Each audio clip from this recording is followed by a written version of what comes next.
Everyone आज चाहिँ म बनाउन गइरहेको छु गाजरको हलुवा।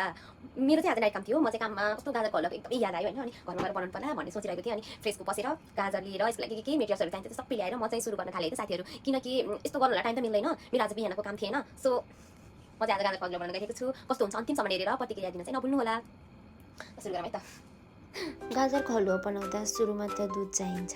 दुधलाई राम्रोसँग उमाल्नुपर्छ। गाजरलाई राम्रोसँग धोएँ। गाजरको बोक्रालाई म राम्रोसँग छिल्दैछु गाइज। गाजरको माथिको टुप्पीलाई चाहिँ म फालिदिएँ। ल्वाङ सुकमेल राखेको चिया कसलाई मनपर्छ गाइज।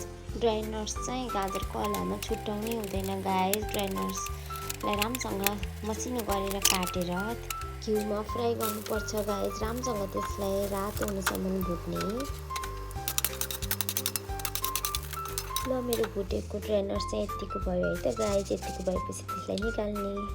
गाजरलाई राम्रोसँग कोरेसोको सहायताले कोर्नुपर्छ। अनि त्यसबाट धेरै पानी आउँछ। त्यो पानीलाई राम्रोसँग मिसेर फाल्नुपर्छ। ग्यास धेरै ठुलो पनि हुनु हुँदैन, सानो पनि हुनु हुँदैन।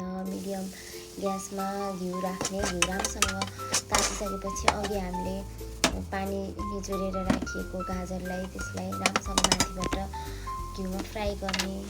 मैले माथिबाट फेरि घिउलाई चाहिँ टपअप गरेको छु गाइज। त्यसमा स्वाद अनुसारको चिनी राख्ने। जापानको चिनी एकदमै मसिनो हुन्छ, नेपालको जस्तो गेडावाला चिनी हुँदैन। अनि त्यो चिनी चाहिँ अलिक बेसी नै राख्नुपर्छ गाइज। मैले चाहिँ आफ्नो स्वाद अनुसारको चिनी राखिसकेँ। हजुरले पनि राम्रोसँग छोप्ने। अघि हामीले घिउमा फ्राई गरेर राखेको ड्राई नट्सलाई माथिबाट राख्ने। अनि गाइज हजुरहरूले छुट्याउनै नहुने पार्ट भनेको त्यसमा हल्का दुध राख्दै त्यसलाई राम्रोसँग चलाउनुपर्छ। ढाक्दै चलाउँदै गर्नुपर्छ गाइज। ल हाम्रो गाजरको हलुवा यतिको भयो है त। वाउ, अन्तिममा त एकदमै एट्र्याक्टिभ देख्यौ नि है गाइज। मैले चाहिँ गाजरको हलुवालाई यसरी सर्भ गरेँ। हजुरहरू पनि घरमा यस्तै गरी गाजरको हलुवा बनाएर खान सक्नुहुन्छ। अन्तिममा हजुरलाई कस्तो लाग्यो प्रतिक्रिया दिन चाहिँ नभुल्नु होला है त। मैले चाहिँ कस्तो गराएँ मलाई थाहा छैन। म चाहिँ यस्तै गरेर बनाउने गर्छु।